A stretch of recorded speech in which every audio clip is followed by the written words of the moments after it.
আচ্ছা, আমি পড়ানো শুরু করে দিই কারণ 9:36 বাজে। আজকে আমরা সেকেন্ড অর্ডার সিস্টেম কনসিডার করব, ঠিক আছে?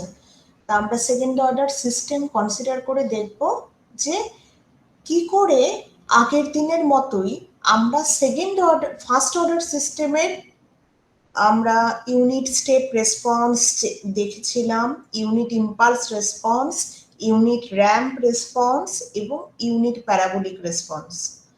এই চারটে রেসপন্স আমরা ফার্স্ট অর্ডার সিস্টেমের বের করেছিলাম, প্লাস আমরা ফার্স্ট অর্ডার সিস্টেমের ইউনিট স্টেপ রেসপন্সের থেকে কে জয়েন করতে চাচ্ছে, ফার্স্ট অর্ডার সিস্টেমের ইউনিট স্টেপ রেসপন্সের থেকে আমরা টাইম ডোমেন স্পেসিফিকেশনস গুলো বের করেছিলাম। তা টাইম ডোমেন স্পেসিফিকেশনস মানে আমরা গতদিন আর কি দেখেছিলাম time constant, delay time, rise time and settling time. এই চারটে টাইম ডোমেন স্পেসিফিকেশনস আমাদের ফার্স্ট অর্ডার সিস্টেমে পাবো। এই স্পেসিফিকেশনসগুলো বের করতে গেলে আমাদের ইউনিট স্টেপ রেসপন্সের সাহায্য নিতে হবে। ইউনিট র্যাম্প, ইউনিট প্যারাবোলিক বা ইউনিট ইম্পালস রেসপন্স থেকে কিন্তু এগুলো ক্যালকুলেট করা যায় না। টাইম ডোমেন স্পেসিফিকেশনস গুলো ক্যালকুলেট করতে গেলে আমাদের ইউনিট স্টেপ রেসপন্সই প্রয়োজন। তাই এবার আজকে যখন আমরা সেকেন্ড অর্ডার সিস্টেমকে কনসিডার করব, তখন আমরা ওই ইউনিট স্টেপ রেসপন্সের দিকেই বেশি ফোকাস করব। এর পুরো ডেরিভেশনটা আমাদের বিএলসিতে দিয়েছি। এই বিএলসিতে আজকের লেকচারটা তোমরা পাবে লেকচার নাম্বার 11-এ। আমি আমার স্ক্রিন শেয়ার করছি,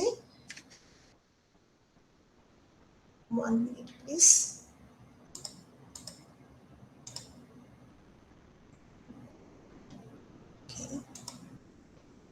আচ্ছা, দেখা যাচ্ছে আমার স্ক্রিন?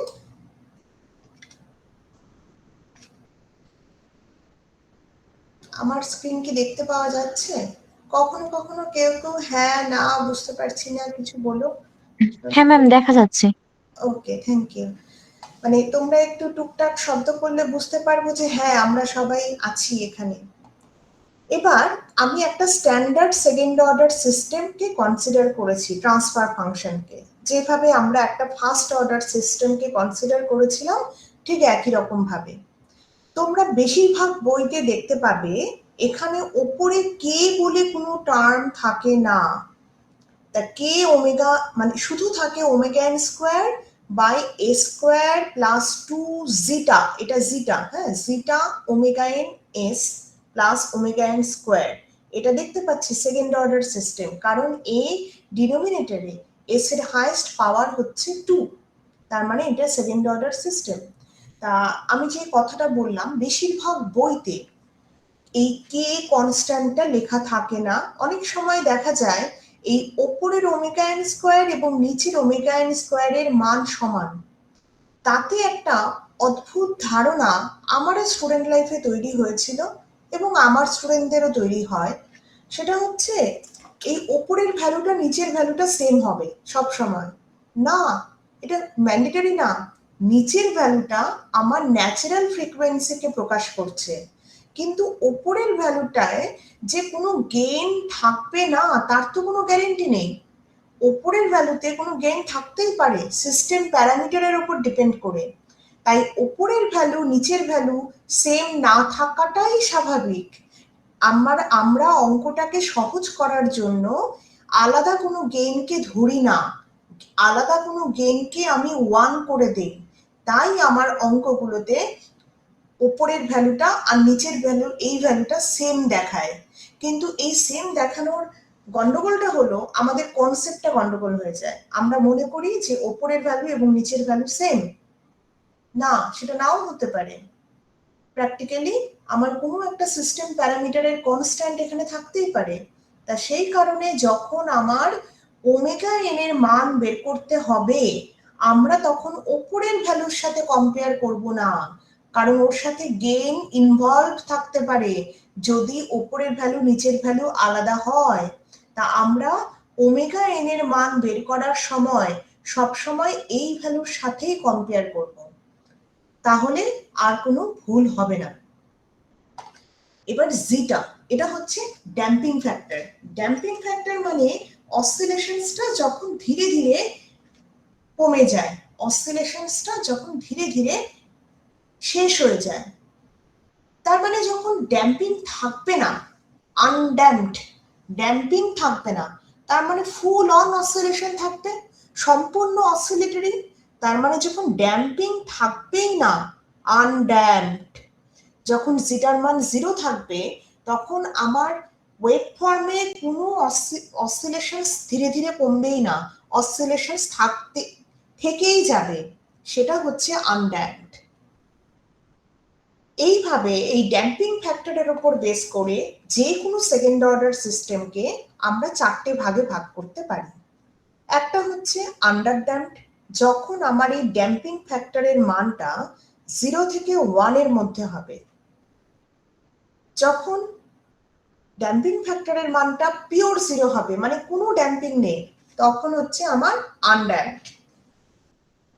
যখন এক্স্যাক্টলি এই ড্যাম্পিং ফ্যাক্টরের মানটা 1, তখন আমার এটাকে বলি ক্রিটিক্যালি ড্যাম্পড। মানে যেটা ক্রিটিক্যালি, মানে থিওরিটিক্যালি এটা পসিবল, কিন্তু এক্স্যাক্টলি 1 হওয়াটা তো থিওরিটিক্যালি পসিবল না। এক্স্যাক্টলি তোমার 1.01 থাকতে পারে বা 0.98ও থাকতে পারে, এক্স্যাক্টলি 1 এটা থিওরিতেই সম্ভব। ওভার ড্যাম্পড, যখন কোনো অসিলেশনসই হবে না, একেবারে সোজা গিয়ে, মানে ওভার ড্যাম্পড হচ্ছে তোমরা ফার্স্ট অর্ডার সিস্টেমের ইউনিট স্টেপ রেসপন্সটা যেরকম দেখেছিলে অনেকটা ওরকম দেখতে, কোনো অসিলেশনস নেই, সেটাকে আমরা বলবো ওভার ড্যাম্পড সিস্টেম। যখন আমার জিটার মান 1 বা 1-এর বেশি, মানে ক্রিটিক্যাল ড্যাম্পটেও আমার কোনো অসিলেশনস পাবো না। এইগুলো আমরা ধীরে ধীরে দেখতে পাবো যে কেন এটা পাবো, কেন এটা পাবো না।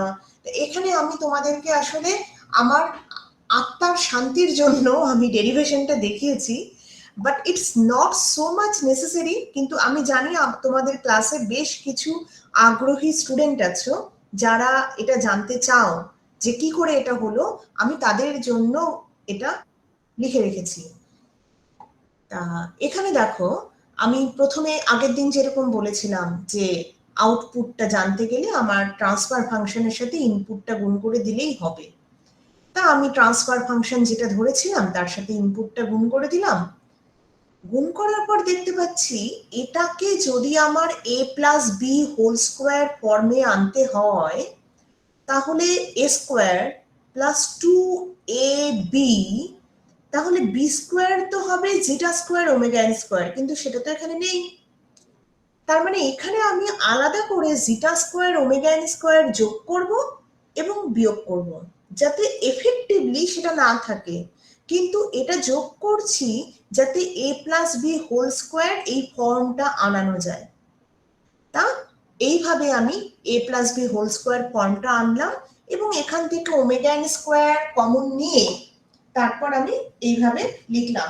এবার একটা কথা তোমাদের মনে হতে পারে, এখানে দেখো 1 মাইনাস জিটা স্কোয়ার, যদি জিটার মান 0 থেকে 1-এর মধ্যে থাকে, তাহলেই কিন্তু জিটা স্কোয়ারের মান 1-এর থেকে ছোট হবে। মানে জিটার মান যদি 0.8 হয়, তাহলেই না 0.8 স্কোয়ার মানে 0.64 1-এর থেকে কম হবে।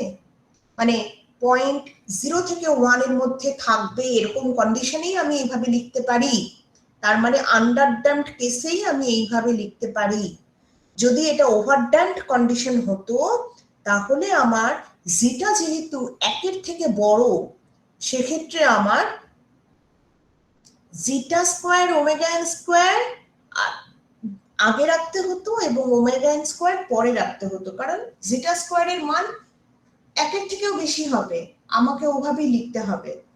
যেহেতু আমি আন্ডার ড্যাম্পড কন্ডিশনটা ধরেছি, তাই এভাবে লিখলাম। তো এইভাবে লেখার পর আমি এটাকে চাইলেই এইভাবে তৈরি করা যায়, এবং এই অংশটাকে, এই ফ্রিকোয়েন্সিটাকে আমরা বলছি damped frequency of oscillation. Damped frequency মানে ড্যাম্পিং হচ্ছে, যখন ড্যাম্পিং হবে না তখন কিন্তু এই ফ্রিকোয়েন্সিটার মান শূন্য হবে, মানে এই ফ্রিকোয়েন্সির মানটা বেসিক্যালি তখন ওমেগা এন এর সমান হবে যদি যখন ড্যাম্পিং হবে না আনড্যাম্পড কেসে। আনড্যাম্পড কেসে কি হবে, আমার জিটার মান 0, তা জিটার মান যখন 0 হবে আমি যদি সেই মানটা এখানে বসিয়ে দিই আমি পাবো ওমেগা এন। তার মানে দেয়ার ইজ, যখন ওমেগা এন আর ওমেগা ডি এই দুটো মান সেম হবে তখন বেসিক্যালি সিস্টেমে কোনো ড্যাম্পিং নেই। তা এইভাবে আমি এটাকে এইভাবে লিখলাম। এবার আমরা পার্শিয়াল ফ্র্যাকশন তো করতেই হবে, কারণ পার্শিয়াল ফ্র্যাকশন না করলে তো আমি বের করতে পারবো না আউটপুটটা। তা আমি যদি পার্শিয়াল ফ্র্যাকশন বের করি, পার্শিয়াল ফ্র্যাকশন বের করলে কি করে বের করব একটু দেখো এখানে। দেখো আমরা দুটো টার্ম আছে, একটা এস একটা এই অংশ। তো যেহেতু এটা একটা সেকেন্ড অর্ডার পার্ট তার মানে এটা বিএস প্লাস সি বা এস প্লাস বি যদি আগে লিখতাম তো এই ফর্মে লিখতে হবে। এটা তোমরা এইচএসসি তে তোমাদেরকে পড়ানো হয়েছিল যে যদি একটা সেকেন্ড অর্ডার সিস্টেম থাকে, ফ্যাক্টরটা যদি সেকেন্ড অর্ডার হয় তাহলে তার কনস্ট্যান্ট বের করার সময় আমার বি এস প্লাস সি বা এ এস প্লাস বি ওভাবে লিখতে হবে, ওই ফর্মে লিখতে হবে।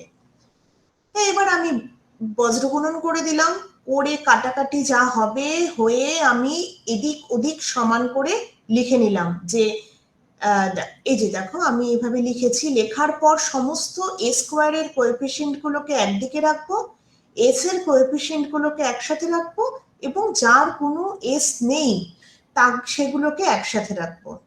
আর মাঝে মাঝে আমি ওই রাফ কাজটা এইভাবে সাথে করেছি যাতে এর পরের স্টেপে যে এটা হলো সেটা তোমরা বুঝতে পারো। এই অংশটা করেছি এই অংশের জন্য। আচ্ছা, এবার আমি দেখো এখানে এ স্কোয়ারের কোএফিসিয়েন্ট, এস এর কোএফিসিয়েন্ট, একটা কনস্ট্যান্ট, এগুলো সব আমি লিখলাম। এতদূর দেখো তো তোমরা এখানে কোনো ডাউটস তৈরি হচ্ছে কিনা।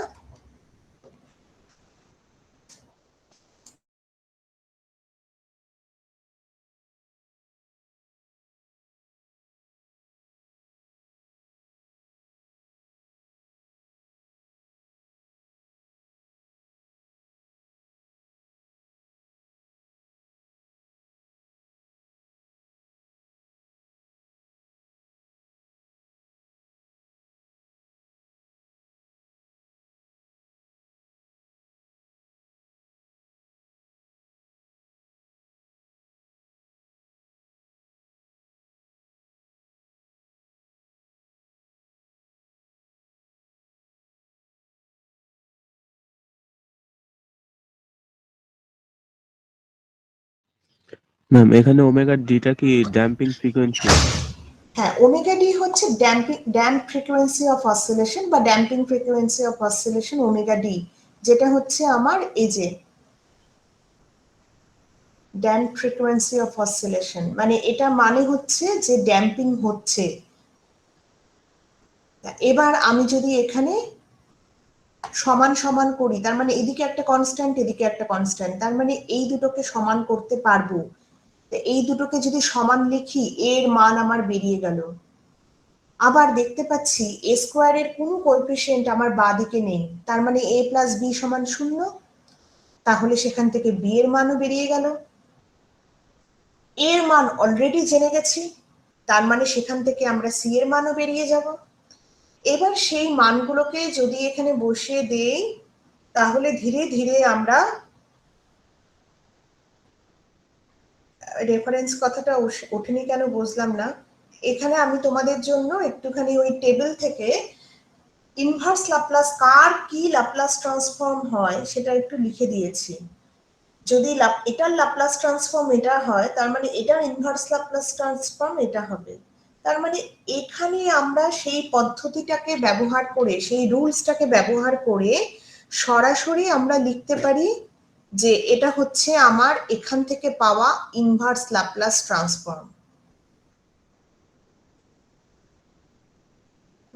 এটাকে দেখো এখানে ওমেগা ডি লাগতো আমার, কিন্তু আছে জিটা ওমেগা এন। তার মানে কি আমি এখানে ওমেগা ডি গুণ করব আর বাইরে একটা ওমেগা ডি ভাগ করব, সে কারণে এই টার্মটা এক্সট্রা এসেছে। কারণ আমার তো সাইন ওমেগা ডি টি, এটা সাইন এই ওমেগা ডি আনতে গেলে আমার তো ওপরে ওমেগা ডি লাগবে, কিন্তু ওপরে তো ওমেগা ডি নেই। তার মানে এখানে একটা ওমেগা ডি এক্সট্রা লিখতে হবে এবং নিচে একটা ওমেগা ডি গুণ করতে হবে, সেই কারণে আমার এখানে এই টার্মটা এক্সট্রা এসেছে। এবার এইটা কন্টিনিউ করে ফাইনালি আমরা, এইটা হচ্ছে আমার unit step response of the second order system, of standard second order system.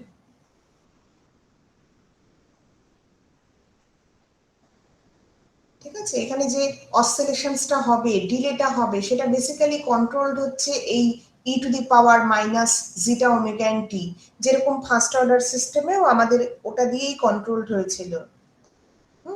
Omega D অবশ্যই অসিলেশন ফ্রিকোয়েন্সি, মানে ওমেগা ডি যদি থাকে ও যদি মান ওমেগা এন এর থেকে আলাদা হয় তাহলেই বুঝতে পারবো ও ড্যাম্পিং হচ্ছে, আদারওয়াইজ নট।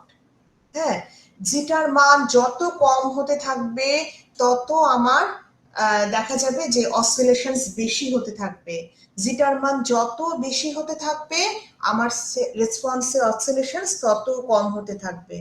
তো এবার যদি কেউ তোমাদেরকে বলে যে জিটার মান যদি 0 হয়, আনড্যাম্পড সিস্টেমের আমার ইউনিট স্টেপ রেসপন্সটা লাগবে, তা আনড্যাম্পডের জন্য ইউনিট স্টেপ রেসপন্স আবার কষ্ট করে বের করবে। আনড্যাম্পডের আমার জিটার মান কত? 0। তার মানে এই ইকুয়েশনে যদি জিটার মানটা বসিয়ে দিই তাহলে তো আমরা পেয়ে যাচ্ছি ই টু দি পাওয়ার 0 মানে 1, এখানে 0 বসবে, তার মানে 1 মাইনাস কস ওমেগা ডিটি, ব্যাস। আর বাইরে কে তো কনস্ট্যান্ট। তার মানে আমরা বারবার কিন্তু বের করব না।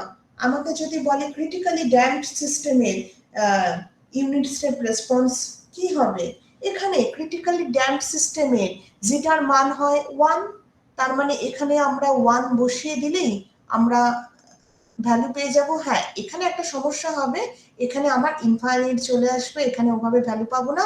এই ভ্যালুটা বের করতে গেলে আমাদের সবার আগে এখানেই বসিয়ে দিতে হবে, এই যে এইখানেই বসিয়ে দিতে হবে। এখানে আমি 1 বসিয়ে দিলে এই পার্টটা 0 হয়ে যাবে, তখন K omega N square by S into S plus zeta omega N whole square. এর যদি আমরা ইনভার্স ল্যাপ্লাস ট্রান্সফর্ম পার্শিয়াল ফ্র্যাকশনের সাহায্যে করি তাহলে আমরা ক্রিটিক্যালি ড্যাম্পড সিস্টেমের ইউনিট স্টেপ রেসপন্সটা পেয়ে যাব। বোঝা গেছে এই এই এক্সপ্রেশনটা আমরা কি করে পেলাম? জি ম্যাম। খুব বিশাল কঠিন না, তবে আমার যেটা ধারণা একটুখানি প্র্যাকটিস করলে এটা মনে থাকার কথা। আমি অ্যাটেন্ডেন্স শিটটা আরেকবার শেয়ার করলাম যাতে পরে যারা জয়েন করেছো তারা যাতে পায়। আচ্ছা, এবার আমি চলে যাচ্ছি টাইম ডোমেন স্পেসিফিকেশনসে। টাইম ডোমেন স্পেসিফিকেশনসের ঘটনাটা হচ্ছে এখানে আরো দুটো time domain specifications extra add হবে। তা প্রথমে আমি আন্ডার ড্যাম্পড সিস্টেমের যে আমার second order under damped second order সিস্টেমের যে ইউনিট স্টেপ রেসপন্সটা যেটা আমি ওপরে বের করলাম সেটাকে আমি দ্বিতীয়বার লিখছি, শুধুমাত্র sine of A plus B এই ফর্মে আনার জন্য আমি কি করব, এখান থেকে একটা পার্টকে আমি বাইরে কমন নিয়ে নেব। দেখো আমি এই পার্টটাকে বাইরে কমন নিলাম যাতে এখানে এই অংশটা গুণ হয়ে যায় এবং এখান থেকে এটা বাইরে চলে আসে। তা আমরা আগেই দেখেছি যে এটা হচ্ছে cos phi এর ইকুইভ্যালেন্ট, তার মানে 1 মাইনাস cos স্কয়ার থিটা মানে sin phi এর ইকুইভ্যালেন্ট। তাহলে এখানে cos phi, এখানে sin phi, এই দুটোকে গুণ করে দিলাম, তার মানে এখানে তো আমি sin of a plus b বলতে পারি। তো sin of a plus b এর ফর্মুলা লিখলাম, যেখানে নাকি ওমেগা ডি এক্সপ্রেশন এটা এবং phi এর এক্সপ্রেশন এটা, মানে যদি এটা সাইন হয় আর এটা cos হয় তার মানে tan কি হবে? tan হবে 1 minus root of 1 minus zeta square whole divided by zeta, সেটা হবে tan। এইভাবে আমি অ্যাঙ্গেলটাও পেয়ে যাব। এবার প্রথম হচ্ছে আমরা ডিলে টাইম বের করব। ডিলে টাইম আমরা ফার্স্ট অর্ডার সিস্টেমে কি পড়েছিলাম যে আমরা ফাইনাল স্টেডি স্টেট ভ্যালুটার 50% রিচ করতে যতটা সময় লাগে সেটাকে আমরা বলবো ডিলে টাইম। তার মানে আমার কাছে ফাইনাল স্টেডি স্টেট ভ্যালুটা যদি কে হয়, তাহলে কে এর ফাইনাল ভ্যালু, কে এর 50% মানে 0.5 অফ কে, এটা রিচ করতে কতক্ষণ সময় লাগবে? যেভাবে আমরা ফার্স্ট অর্ডার সিস্টেমে ক্যালকুলেট করেছিলাম একইভাবে আমরা শুরু করলাম, কিন্তু শুরু করে যেটা দেখতে পাচ্ছি এটা তো ট্রান্সেন্ডেন্টাল ইকুয়েশন হয়ে আছে এই যে এক্সপোনেনশিয়াল টার্মটার জন্য। তা এই এক্সপোনেনশিয়াল টার্ম বা ট্রান্সেন্ডেন্টাল টার্ম থাকলে তার বেসিক্যালি ক্লোজ ফর্ম পাওয়া যায় না, ক্লোজ ফর্ম সেটা আর কি কন্টিনিউড হতে থাকে। যেহেতু ক্লোজ ফর্ম নেই, তাই একটা অ্যাপ্রক্সিমেট ভ্যালু, অ্যাপ্রক্সিমেট এক্সপ্রেশন আমরা পাবো, যেটা নাকি আন্ডারটেম্প সিস্টেমের ডিলে টাইম হবে এটা। তার মানে আমরা দেখতে পাচ্ছি শুধু জিটা এবং ওমেগা ডি, অথবা বলতে গেলে যদি আমি ওমেগা এন এর এবং জিটার মান জানি, ওমেগা এন এবং জিটার মান জানলে ওমেগা ডির মান পেয়ে যাব, এবং জিটার মান জানি, তার মানে জিটা এবং ওমেগা এন এই দুটো মান জানলে এবং এই এক্সপ্রেশনটা আমাদের মনে থাকলে আমরা সেকেন্ড অর্ডার সিস্টেমের ডিলে টাইমও বের করতে পারবো, অবশ্যই সেটা যদি আন্ডারড্যাম্পড সিস্টেম হয়। এবার হচ্ছে রাইজ টাইম। তা তোমরা কি কেউ মনে করতে পারবে গতকাল আমরা যখন গতদিনে ফার্স্ট অর্ডার সিস্টেম পড়েছিলাম, তার রেসপন্সে যেহেতু কোনো রকম অসিলেশন ছিল না, সে কারণে আমরা বলেছিলাম যে রাইজ টাইমটা হচ্ছে ফাইনাল ভ্যালু 10% থেকে শুরু করে ফাইনাল ভ্যালু 90% অব্দি যেতে যতটা সময় লাগে, তাই না? ওটা ছিল ফার্স্ট অর্ডার সিস্টেমে। কিন্তু এখানে আমরা আছি সেকেন্ড অর্ডার সিস্টেমে। সেকেন্ড অর্ডার হচ্ছে ফাইনাল ভ্যালু একদম 0 থেকে শুরু করে ফাইনাল ভ্যালুতে পৌঁছতে যতটা সময় লাগে। তার মানে কোনো একটা সিস্টেমের যদি ফাইনাল ভ্যালুতে পৌঁছতে 5 সেকেন্ড লাগে এবং কোনো একটা সিস্টেমের ফাইনাল ভ্যালুতে পৌঁছতে 3 সেকেন্ড লাগে, তাহলে আমি দ্বিতীয় সিস্টেমটাকে ফাস্টার বলতে পারবো প্রথমটার তুলনায়। তার মানে এটা দিয়ে whether your system is speedy or it takes more time, that you can decide using this rise time. তা যদি কোন মুহূর্তে আমার রাইজ টাইম, এই মুহূর্তে আমার যে ইউনিট স্টেপ রেসপন্সটা আছে সেটা 100% অফ দ্য ফাইনাল ভ্যালুতে গিয়ে পৌঁছবে। তা ফাইনাল ভ্যালু হচ্ছে কে, তাই বাঁদিকে আমি কে লিখে এখানে টাইমের জায়গায় রাইজ টাইম লিখেছি, টি আর স্ট্যান্ডস ফর রাইজ টাইম।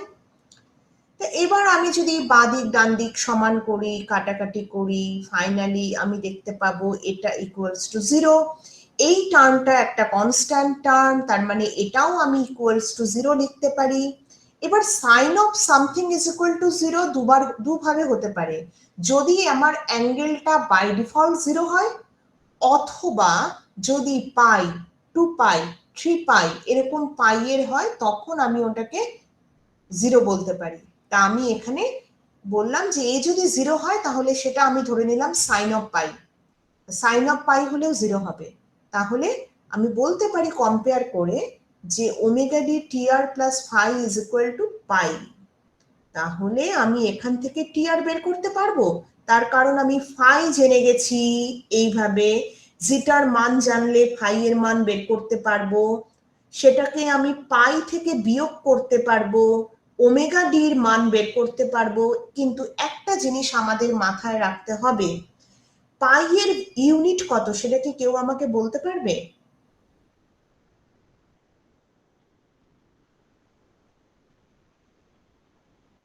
পাই এর ইউনিট কত? Pi measures in radian. জি ম্যাম, রেডিয়ান। এক্স্যাক্টলি। তার মানে যখন আমি ফাই এর মানটা বের করব এক্ষেত্রে, তখন কিন্তু আমাকে রেডিয়ানে বের করতে হবে, এটা একটু মাথায় রেখো। কারণ পাই আছে আমার রেডিয়ানে, আর আমি ফাই বের করলাম ডিগ্রিতে, তারপর বিয়োগ করব, তার মানে কিন্তু আমার রাইজ টাইম এই ভ্যালুটা ভুল বের হবে। তাই এটা একটু মাথায় রাখার বিষয় আছে। এবার আমার আসে পিক টাইম। মানে পিক টাইম মানে যখন আমার ফাইনালি আউটপুটটা একদম পিকে আসবে এবং ধীরে ধীরে আবারও ডিকেড হয়ে যাবে। তা যখন পিকে আসবে, এটা হচ্ছে ফার্স্ট টাইম যখন আসবে এবং ম্যাক্সিমামটা আসবে, সেটাকে আমি বলবো পিক টাইম। এটা কখন হতে পারে? যখন ওই যে আমরা ম্যাক্সিমাম মিনিমাম বের করেছিলাম না এইচএসসি তে, সেখানে এই পদ্ধতিটা ছিল DDT of the function is equal to 0, যেই মুহূর্তে হবে সেখান থেকে আমরা এটা বের করতে পারবো। সেই কারণে এটার আমরা ডিডিটি করলাম। ডিডিটি করে সেটার থেকে আমরা দেখো এটার তো 0 হবে, কনস্ট্যান্টের তো ডিডিটি 0 হবে। তা এটার হচ্ছে দুটোর মধ্যেই টাইম পার্ট আছে, তার মানে একবার এটার ডেরিভেটিভ করে এটা দিয়ে গুণ, একবার এটার ডেরিভেটিভ করে ফার্স্টের টার্মটা দিয়ে গুণ। এই কাজই হলো। হওয়ার পর বাদিক ডান দিক সমান হয়ে গেল, কারণ এটা তো আমার একটা কনস্ট্যান্ট পার্ট। তাই এটাকে আমি 0-র সাথে সমান করে দিতে পারি, ওদিকে নিয়ে যেতে পারি, is not is equal to 0। তাহলে দেখো এখানে যেহেতু মাইনাস সাইন আছে, আমি একটা অংশকে ডান দিকে পাঠিয়ে দিলাম। এবার এখানে সাইন অফ সাম অ্যাঙ্গেল আছে, এখানে cos of that the same angle আছে। তাহলে সাইন বাই কস করলে ট্যান পার্ট আমি পেয়ে গেলাম, বাকি কনস্ট্যান্টটাকে ওদিকে পাঠিয়ে দিলাম। তাহলে যদি ট্যান পেয়ে যাই, আর এটাকেও তো ট্যানের ফর্মে আমি প্রকাশ করতে পারছি, তার মানে আমি বলতে পারি না যে omega D T P is equal to 0 হচ্ছে। এবার 0 হচ্ছে মানেই তো বেসিক্যালি আমার পাই এর মান যদি এখানে বসাতে পারতাম, তাহলেও তো আমার tan of that angle is equal to 0ই আসতো। সেই কারণে আমার peak time is equal to দাঁড়ালো পাই বাই ওমেগা ডি, আর ওমেগা ডির মান বসিয়ে দিলাম। তার মানে দেখতে পাচ্ছি আমি যদি ওমেগা এন এবং জিটার মান জানি, তাহলে পিক টাইম বের করতে পারবো, রাইজ টাইম বের করতে পারবো, ড্যাম্পড ফ্রিকোয়েন্সি অফ অসিলেশন বের করতে পারবো, এগুলো সবই বের করতে পারবো। আচ্ছা, এখানে কোনো ছবি আছে? ওকে, ছবিটা আমার একটা অ্যাড করতে হবে। ছবিটা অ্যাড করলে তোমাদের আরেকটু বুঝতে সুবিধা হবে। এটা পিক ওভারশুট, মানে পিক টাইমে যেই মানে আমরা বলি না ওভারফ্লো, ওভারশুট, যেটা ওভারশুট হলো পিক টাইমে, সেটাকে আমরা বলছি যে পিক ওভারশুট। এটা পার্সেন্টেজ আকারেও লেখা যায়, অনেক সময় একক হিসেবে ইউনিটেও প্রকাশ করা যায়। তা পিক ওভারশুট কি হবে? আমার যে steady state value, final value, তার থেকে বেশি যে অংশটা আছে সেটাই হচ্ছে আমার total amplitude at peak time. এটা পিক টাইমে হয়েছে। পিক টাইমে যদি এটা হয়, তাহলে আমরা কি বলতে পারি? Peak overshoot is equal to peak টাইমের ভ্যালুটা মাইনাস স্টেডি স্টেট ভ্যালুটা। তা এইভাবে আমি পিক টাইমের ভ্যালু তো পেয়ে গেছিলাম আগেই, সেটাকে লিখলাম। তার থেকে স্টেডি স্টেট ভ্যালুটা যদি বিয়োগ করে দেই, আমরা সেটাও পেলাম। তারপরে আমরা এইভাবে ক্যালকুলেশনস করে ফাইনালি আমরা এখানে পার্সেন্টেজ পিক ওভারশুটে পৌঁছলাম।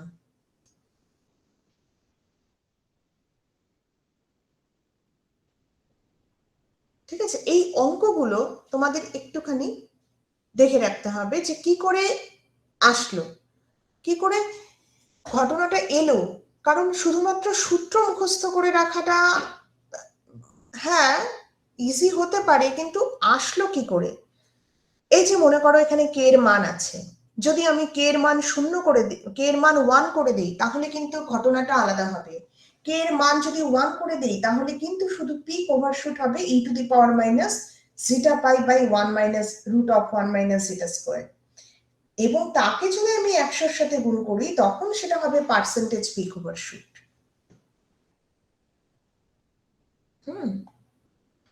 এবার হচ্ছে সেটলিং টাইম। সেটলিং টাইম কি বলা হচ্ছে? যে প্লাস মাইনাস, যেটা আগের দিন ক্লাসে বলেছিলাম ফার্স্ট অর্ডার সিস্টেমের জন্য, যে প্লাস মাইনাস 5%-এর মধ্যে যদি পৌঁছতে পারে তখন একটা হবে, আর প্লাস মাইনাস 2%-এর জন্য ওই যে একটা আমার অ্যাকিউরেসি ব্যান্ড। তা এই অ্যাকিউরেসি ব্যান্ড তার মানে কি?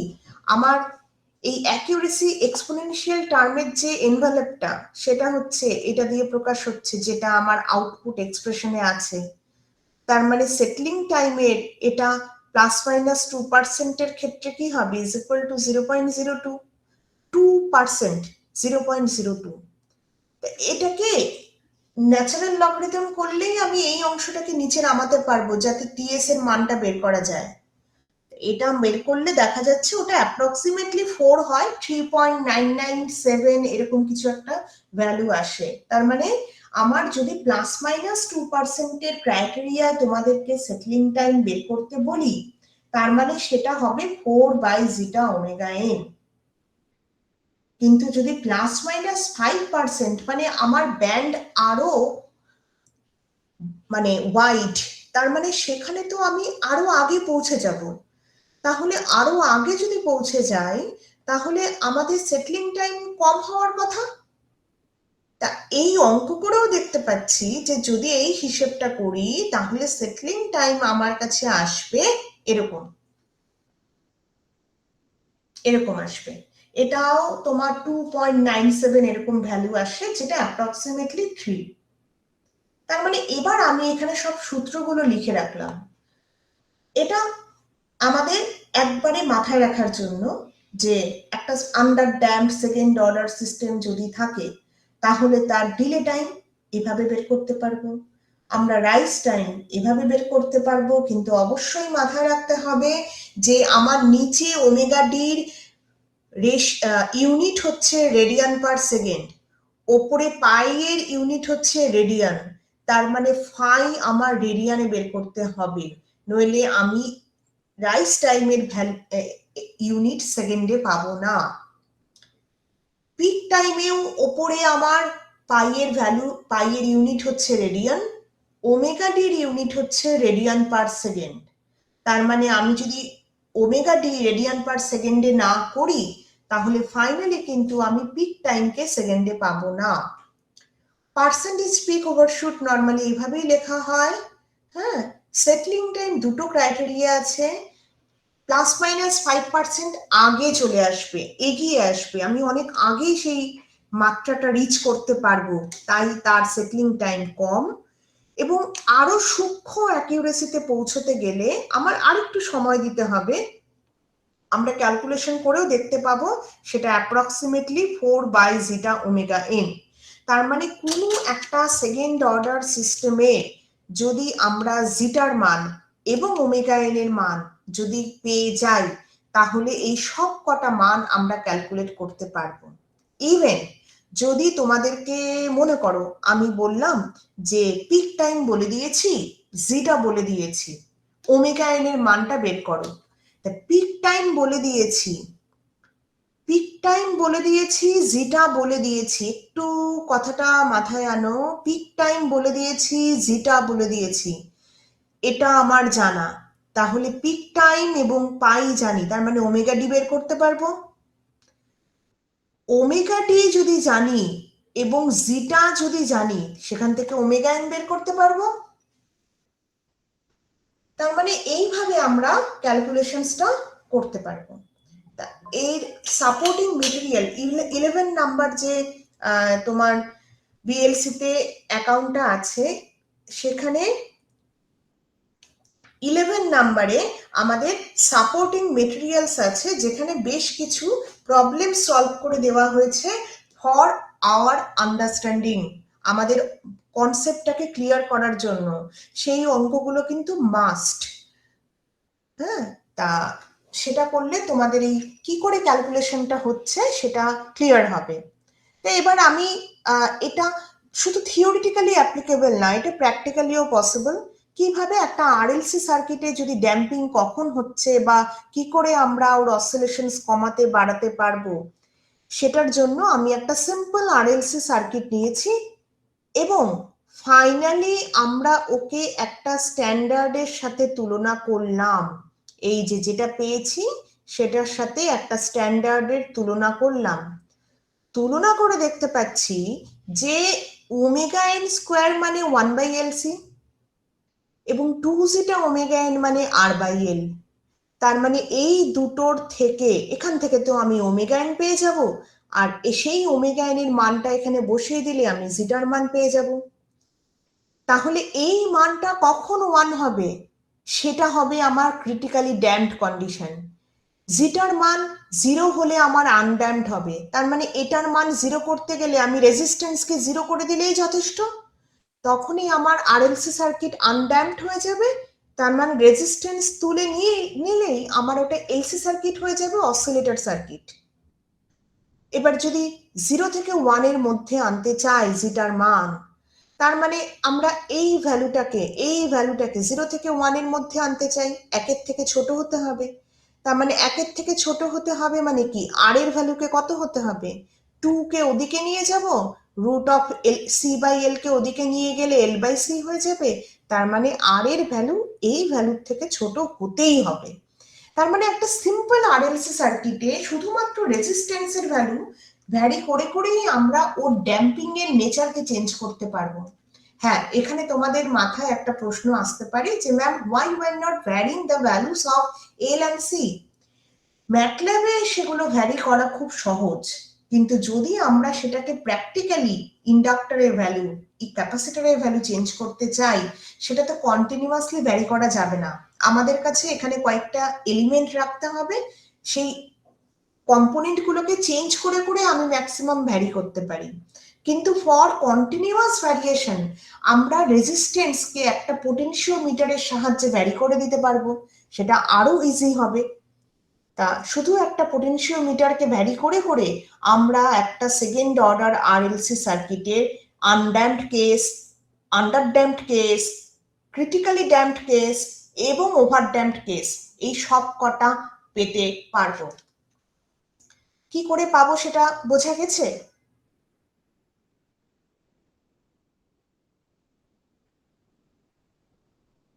আমরা এল আর সি এর ভ্যালু ভ্যারি আমরা ম্যাটল্যাবে করতেই পারি, পসিবল, কিন্তু রেজিস্ট্যান্সকে ভ্যারি করাটা is quite easy both in the practical as well as in the theoretical.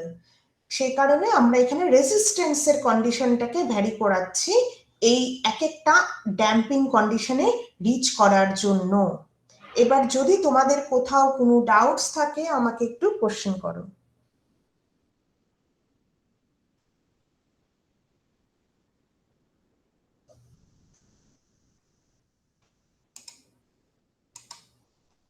Ma'am এগুলো আবার রিভাইজ করা লাগবে তাহলে আর কি হবে? তোমরা একটু রিভাইজ করো, আর আমি ওখানে দেখবে বিএলসি তে ফোরাম আছে, আমাদের ডিসকাশন ফোরাম আছে, তোমরা একটু তোমাদের যা কোয়ারি হবে, আমি কেন ওখানে বলছি, কারণ একজন প্রশ্ন যদি লেখো বা তোমার কোয়ারিটা জানাও, আমি তো উত্তর দিতেই পারবো, বাকিদেরও কোয়ারি সলভ হবে। হ্যাঁ, তা একটু আমাদেরকে এদিকে অ্যাক্টিভ থাকতে হবে। যারা অ্যাক্টিভ আছে অলরেডি এবং থাকে তাদেরকে নিয়ে আমার কোনো চিন্তা নেই, আমি জানি তারা অ্যাক্টিভ আছে তোমাদের ক্লাসে, কিন্তু যারা নেই তারা প্লিজ একটুখানি অ্যাক্টিভ হয়ে যাও। আমার তোমাদেরকে খারাপ নাম্বার দিতে খারাপ লাগে, তা সেই কারণে তোমরা যদি একটুখানি সিরিয়াসলি ব্যাপারটাকে দেখো, আমারও ভালো হবে, তোমাদেরও ভালো হবে। And if you have any query during your study, you can raise your query. I will give the answer. ঠিক আছে, তাহলে সবাই তোমরা এখানে অ্যাটেন্ডেন্সটা দিয়ে দাও। অ্যাটেন্ডেন্স লিংক হয়তো সবাই চ্যাট বক্সে দেখতে পাচ্ছ। মাত্র 21 জন জয়েন করেছে, যদিও এটা অনলাইন। তা তোমরা এখানে চ্যাট বক্সে যে লিংকটা আছে সেখানে অ্যাটেন্ডেন্স দিয়ে তোমরা you can leave today's session, কারণ তোমাদের আবার আরেকটা ক্লাসেও হয়তো জয়েন করতে হবে একটু পরে। আর ইন দ্য মিন টাইম আমি সবাইকে অনুরোধ করব 11 নাম্বার লেকচার পর্যন্ত যা আছে সব প্লিজ একদম কমপ্লিট করে ফেলো। আর কারোর যদি কোনো কোয়ারি তৈরি হয় প্লিজ ওখানে রেজ করো, আমি উত্তর দেব এনি টাইম। তা যারা অ্যাটেন্ডেন্স দিয়ে ফেলছো তারা ধীরে ধীরে লিভ করতে পারো।